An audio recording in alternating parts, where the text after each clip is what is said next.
নমস্কার, সেতার ডায়েরির আরও একটা পাতায় আপনাদের সকলকে স্বাগত।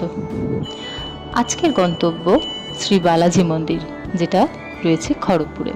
বালাজি মন্দির অতি বিখ্যাত একটি মন্দির। হাওড়া বা সাঁতরাগাছি জাংশন থেকে যে কোনো খড়গপুর লোকাল বা মেদিনীপুর লোকাল ধরে অথবা এক্সপ্রেসে করেও আপনারা গিয়ে পৌঁছে যেতে পারেন খড়গপুর স্টেশনে।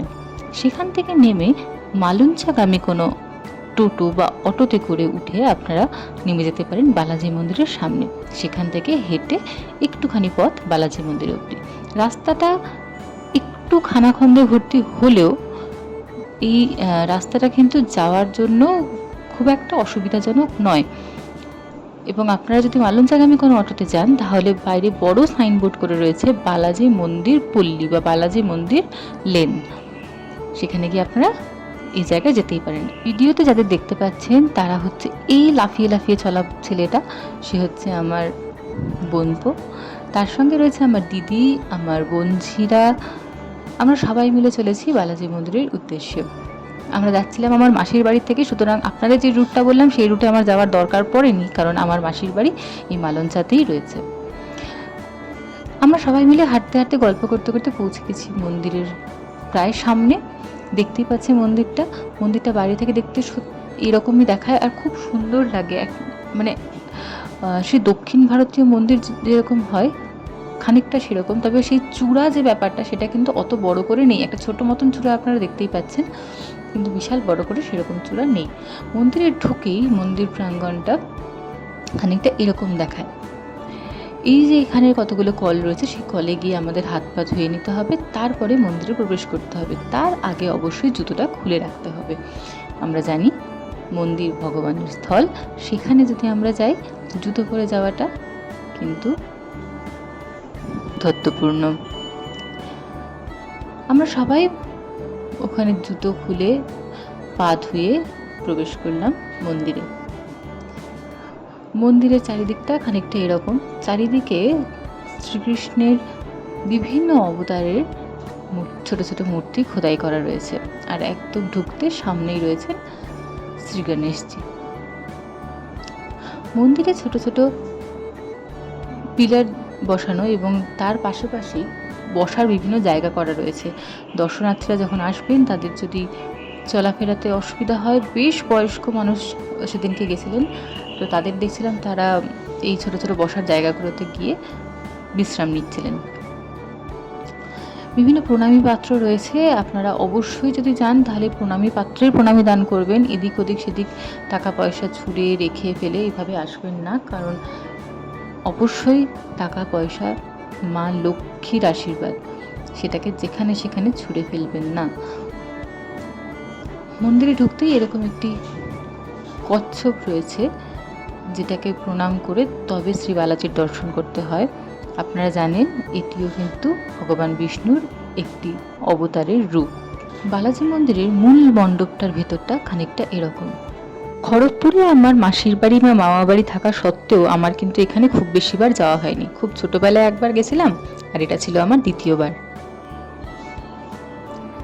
চারিদিকে রয়েছে শ্রীকৃষ্ণের, শ্রী বিষ্ণুর বিভিন্ন অবতার এবং বিভিন্ন পৌরাণিক ঘটনার চিত্র, যেগুলো পরপর আপনারা দেখলে সেই ঘটনাটির সম্পূর্ণ বিবরণ পেয়ে যাবেন।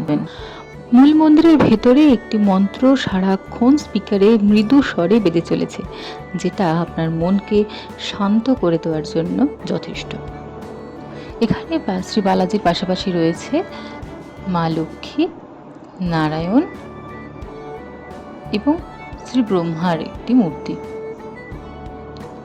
মন্দিরের ডান দিকের গেটটি দিয়ে বেরিয়ে আপনারা সামনেই দেখতে পাবেন পরপর দুটি মন্দির, যার মধ্যে বাঁ দিকে রয়েছে বজরংবলীর মন্দির এবং ডান দিকে রয়েছে গ্লাস টেম্পল। গ্লাস টেম্পলে কি রয়েছে আমি পরে দেখাচ্ছি। তার আগে প্রথমে আসুন আমরা বজরংবলীজির মূর্তি দর্শনটা সেরে নিই। বজরংবলীজির মন্দিরের সামনে দিয়ে একটি রাস্তা চলে গেছে সোজা মা গোদা দেবী টেম্পলের কাছে। কথিত আছে মা গোদা দেবী হলেন শ্রী বালাজির দ্বিতীয় স্ত্রী। আমাদের যাওয়াটা একটু অন্যরকম হয়েছিল। প্রথমে মা পদ্মাবতীর সঙ্গে দেখা করতে হয়, তারপরে মা গোদা দেবীর সঙ্গে। আমরা উল্টো করে ফেলেছিলাম, কারণ আমরা গ্লাস টেম্পলের রাস্তা দিয়ে বেরিয়ে এসেছিলাম সেই জন্য। যাই হোক, মা গোদাদেবীর মূর্তি দর্শনের পরে আমরা পৌঁছে গেলাম মা পদ্মাবতীর মন্দিরে। মা পদ্মাবতীর মন্দির হলো গোদাদেবীর মন্দিরের ঠিক বাঁ দিকের রাস্তা দিয়ে শুরু। মা পদ্মাবতী হলেন শ্রী বালাজির প্রথম পক্ষের স্ত্রী। আসুন এবারে আমরা গ্লাস টেম্পলটা ঘুরে নিই। গ্লাস টেম্পলে ঢোকার জন্য 5 টাকা করে টিকিট কাটতে হয় পার হেড। তো আমরা যে কজন গেছিলাম প্রতিজন 5 টাকা করে টিকিট কেটে ঢুকেছিলাম।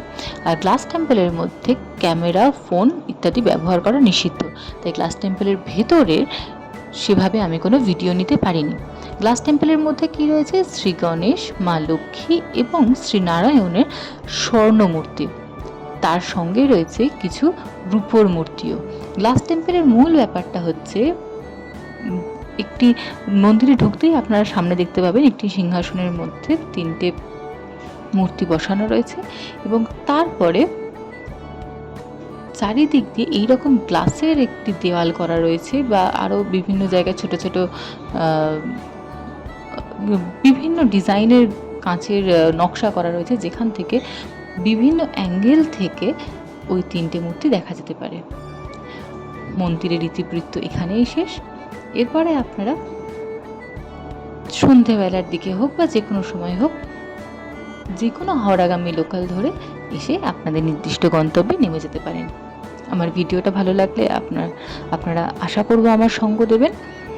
তবে আমার একটি পুরনো ভিডিও, পাগলা বাবার মন্দির দর্শন, যেটা ইউটিউবে প্রচণ্ড রিচ পেয়েছে, আমার এই ভিডিওটাকে এতটা ভালোবাসা দেওয়ার জন্য আপনাদের অনেক ধন্যবাদ। আশা রাখবো আমার পরবর্তী ভিডিওগুলোতেও আপনারা এভাবেই আমাকে ভালোবাসা দেবেন।